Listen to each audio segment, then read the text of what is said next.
شهر رمضان الذي أنزل فيه القرآن هدى للناس وبينات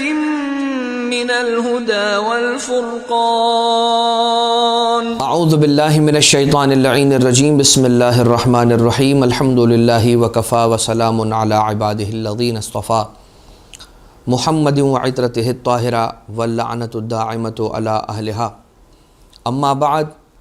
اذان محترم مسلسل بیان ماہ رمضان المبارک کی روزانہ کی دعاؤں کی مختصر تشریح کے اعتبار سے آپ کی خدمت میں پیش کیا جا رہا ہے. 22ویں دن کی دعا ماہ رمضان میں جو امام معصوم علیہ السلام نے تعلیم فرمائی، اس کے الفاظ یوں ہیں: اللہم افتح لی فیہ ابواب فضلک وانزل علی فیہ برکاتک ووفقنی فیہ لموجبات مرضاتک واسکنی فیہ بحبوحات جناتک یا مجیبہ دعوت المضطرین.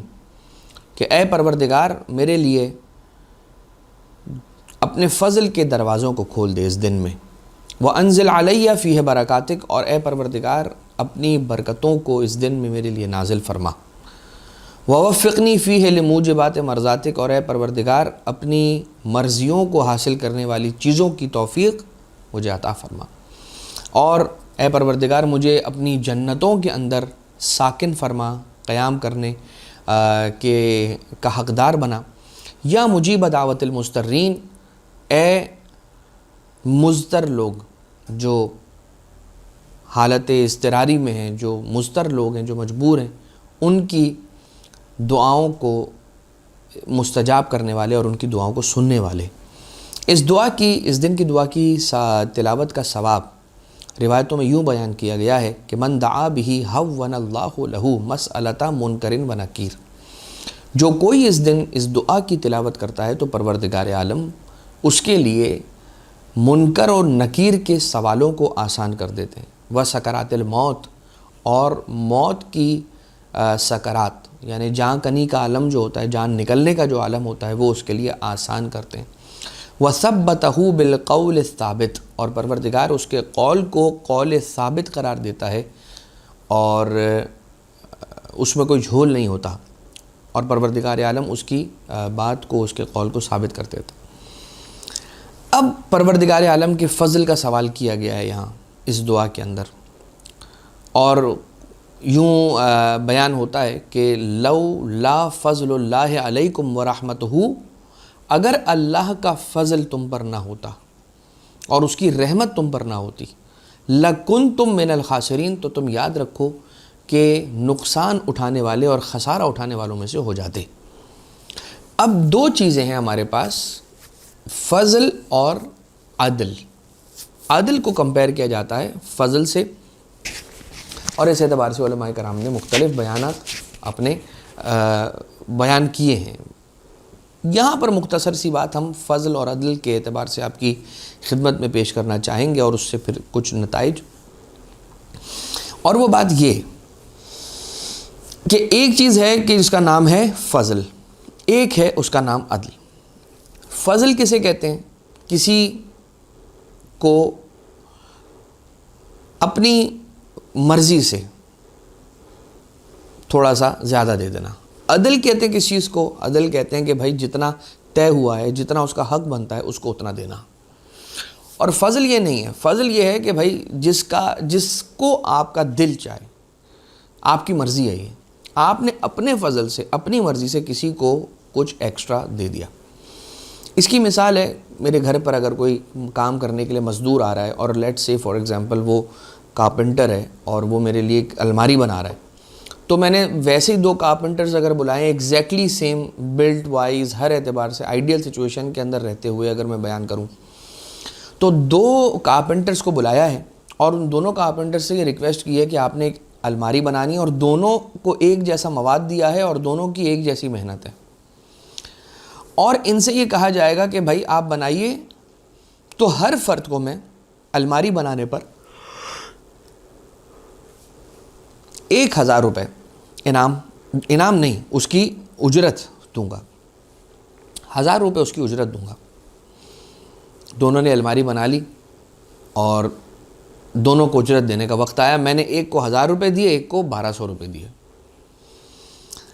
اب یہ کون سی سچویشن ہے؟ یہ سچویشن ہے فضل کی۔ ایک سچویشن یہ ہے کہ میں نے دونوں سے طے کیا تھا 1000 روپے، دونوں نے الماری بنائی، دونوں نے سیم محنت کی، دونوں سیم بلڈ کے افراد ہیں، اور آئیڈیل سچویشن ہے، اس لیے دونوں کی ایک ہی جتنی بنتی ہے، کتنی؟ 1000 دونوں کو مجھے 1000 روپے دینے چاہیے، اس کو بھی 1000 دوں، میں اس کو بھی 1000 دوں، لیکن میں یہ کرتا ہوں ایک کو 1000 دیتا ہوں، دوسرے کو 800 دیتا ہوں۔ یہ عدل نہیں ہے، یہ ظلم ہے۔ اب مجھے بتلائیے کہ اگر کوئی شخص عدل نہیں کرتا تو سوال ہوگا، بالکل سوال ہوگا۔ سوال اس لیے ہوگا کہ بھائی آپ نے عدل کرنا ہے، کیوں؟ کیونکہ آپ نے وعدہ کیا تھا، آپ نے طے کیا تھا کہ اگر تم الماری مجھے بنا کر دو گے تو میں تمہیں بھی 1000 دوں گا، تمہیں بھی 1000 دوں گا۔ ایک کو آپ نے 1000 دیا، دوسرے کو آپ نے 800 دیے، 200 اس میں ڈالیں اور پورا کریں 1000، تو یہ اس کی صرف اور صرف اجرت بنے گی۔ اب آ جائیے، اگر میں فضل کی بات کرتا ہوں تو دونوں کو 1000 دے دیے، عدل ہو گیا، اب کوئی سوال نہیں ہو سکتا۔ فضل کیا جا رہا ہے، کسی کو 200 روپے ایکسٹرا دیے جا رہے ہیں، اب یہاں پہ سوال نہیں کر سکتا کوئی کہ آپ کیوں اسے 200 روپے ایکسٹرا دے رہے ہیں۔ کیا علم میں وہ مجھ سے زیادہ ہے؟ کہا نہیں۔ کسی اور چیز میں زیادہ ہے؟ کہا نہیں۔ بس یہ میرا فضل ہے، میری مرضی ہے، میری خواہش ہے کہ میں اسے 200 روپے زیادہ دوں، میں دے رہا ہوں۔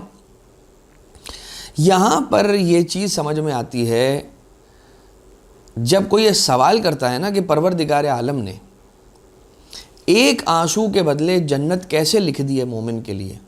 غم حسین علیہ السلام میں ایک آنسو نکلنے کے بدلے اس کے عوض پوری جنت دے رہا ہے پروردگار، تو جواب یہ ہے کہ بھیا یہ فضل ہے، اللہ کا فضل ہے حسین ابن علی علیہ السلام پر، اور یہ وعدہ اللہ کا ہے سرکار حسین ابن علی علیہ السلام، سرکار سید الشہداء علیہ السلام سے، کہ اے حسین میں تیری محبت میں، تیرے لیے، تیری وجہ سے اسے بھی دوں گا اجر، اسے بھی دوں گا جنت کے جو تیرے غم میں آنسو بہا رہا ہے۔ یہ فضل ہے پروردگار عالم کا، اس فضل پر سوال نہیں ہو سکتا۔ خدا چاہے تو جتنا دے، خدا چاہے تو ساری کائنات دے دے، امام حسین علیہ السلام کے نام کر دے ساری کائنات، اور خدا چاہے تو جتنا محدود اگر دینا چاہے تو محدود دے دے، لیکن بات یہاں پر یہ ہے کہ یہ امام حسین ابن علی علیہ السلام ہے، اور پروردگار عالم نے یہ فضل آقا ابا عبداللہ علیہ السلام پر فرمایا ہے، لہٰذا یہ فضل ہے اور اس فضل میں سوال نہیں ہو سکتا۔ یہ ذالک فضل اللہ ہے یعطیہ من یشاء، یہ تو اللہ کا فضل ہے، وہ جسے چاہے من یشاء یعطیہ من یشاء، جسے چاہے عطا کر دے، لہٰذا اللہ سے اس کے فضل کا سوال کرو، عدل کا سوال نہ کرو۔ ربنا عاملنا بفضلک یا کریم ولا تعاملنا بعدلک یا رحیم، اے پروردگار مجھ سے معاملہ اور مجھ سے جو تو سلسلہ روا رکھیو وہ اپنے فضل کا رکھیو، عدل کا نہ رکھیو، اس لیے کہ تو نے اگر عدل کیا تو کوئی نہیں بچ پائے گا۔ بنی اسرائیل کے قوم میں ایک عبادت گزار شخص تھا، اور وہ عبادت ایسے کر رہا تھا کہ 70 سال تک مسلسل عبادتوں کو انجام دیتا رہا۔ پروردگار عالم نے وحی کی اس زمانے کے نبی کو کہ اے نبی خدا، اس عابد و زاہد شخص کے پاس جائیے اور اس سے کہیے کہ تم نے اپنی عمر ہماری عبادت کے اندر گزاری، ہم تمہیں اپنے فضل و کرم سے بخش دیں گے، ہم تمہیں اپنے فضل و کرم سے بخش دیں گے، تم نے پوری زندگی ہماری عبادت میں گزار دی، اب ہم تمہیں اپنے فضل و کرم سے بخش دیں گے۔ زاہد نے یہ جملہ سنا نبی خدا کے زبانی، تو کہنے لگا کہ اے پروردگار، اگر تو اپنے فضل سے جنت میں بھیجے گا تو میری عبادتوں کا کیا ہوگا جو میں نے اتنی عبادتیں کی ہیں؟ تو اپنے فضل سے اگر مجھے جنت میں بھیج رہا ہے، میری عبادتوں کی وجہ سے نہیں بھیج رہا، تو پروردگار میری عبادتوں کا کیا ہوگا؟ کیا وہ ایسی کی ویسی پڑی رہ جائیں گی، ضائع ہو جائیں گی؟ پروردگار عالم کی جانب سے اسی وقت اس کے دانت میں درد پیدا ہوا۔ اب جیسے اس کے دانت میں درد ہونے لگا، وہ رونے لگا، کہنے لگا مجھے شفا دے دیجئے۔ اللہ نے کہا اپنی عبادتیں دو اور شفا لو،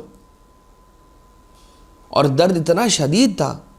کہ وہ مجبور ہوا یہ کہنے پر کہ لے لیجئے 70 سال کی عبادت، لیکن مجھے شفا دے دیجئے۔ پروردگار عالم نے 70 سال کی عبادت لے لی اور شفا دے دی۔ اب جب اسے شفا مل گئی اور ہوش میں آیا ذرا سکون میں آیا تو اس کا دماغ اب ذرا کام کرنے لگا، تو آواز قدرت آئی، یا اسی نبی کے ذریعے پروردگار عالم نے پیغام بھجوایا کہ اب بتا اے عابد و زاہد، اب تجھے کون سی چیز بچا کر لے کر جائے گی، اب تو تیری عبادتیں بھی تیرے پاس نہیں ہیں۔ کہا کہ اے رب ذوالجلال، صرف اور صرف تیرا فضل اور تیرا کرم ہی بچا سکتا ہے، اور تیرا فضل اور تیری رحمت ہی بچا سکتی ہے، ورنہ انسان کی عبادتوں میں وہ طاقت نہیں ہے کہ انسان کو بچا کے جنت میں لے جائے۔ چھٹے امام ہیں صادق آل محمد امام جعفر صادق علیہ الصلوۃ والسلام، اللہم صلی علی محمد وآل محمد۔ ایک دن مدینہ کے غریبوں اور فقراء کے بارے میں فرماتے ہیں کہ پیغمبر اکرم صلی اللہ علیہ وآلہ وسلم کے پاس یہ آئے، اور چھٹے امام فرما رہے ہیں کہ ہمارے جد، ہمارے دادا نانا رسول اللہ صلی اللہ علیہ وآلہ وسلم کی خدمت میں مدینہ کے غرباء اور فقراء آئے۔ آنے کے بعد کہا کہ مالدار لوگوں کے پاس اتنا پیسہ ہے کہ وہ غلام بھی آزاد کرتے ہیں، وہ حج پر بھی جاتے ہیں، وہ نیک اعمال بھی انجام دیتے ہیں، وہ انفاق بھی کرتے ہیں، مگر ہم اتنے مالدار نہیں ہیں کہ حج پر جا سکیں، مگر ہم اتنے مالدار نہیں ہیں کہ ہم مال کو راہ خدا کے اندر صدقہ کر سکیں، ہم اتنے مالدار نہیں ہیں کہ ہم غلام آزاد کر سکیں، ہم اتنے مالدار نہیں ہیں کہ حج پہ جا سکیں۔ تو رسول اللہ صلی اللہ علیہ وآلہ وسلم نے ارشاد فرمایا کہ غم کرنے کی کوئی بات نہیں ہے، جو شخص 100 مرتبہ سبحان اللہ کہے گا تو حج میں 100 اونٹ قربان کرنے سے بہتر اس کا اجر ہوگا۔ جو شخص 100 مرتبہ اللہ اکبر کہے گا تو 100 غلام آزاد کرنے سے بہتر ہوگا یہ عمل، اور جو شخص 100 مرتبہ الحمدللہ کہے گا تو 100 اونٹوں کو ساز و سامان سمیت راہ خدا میں بھیجنے سے یہ کام بہتر ہوگا۔ پروردگار کتنا کریم ہے اپنے بندوں پر،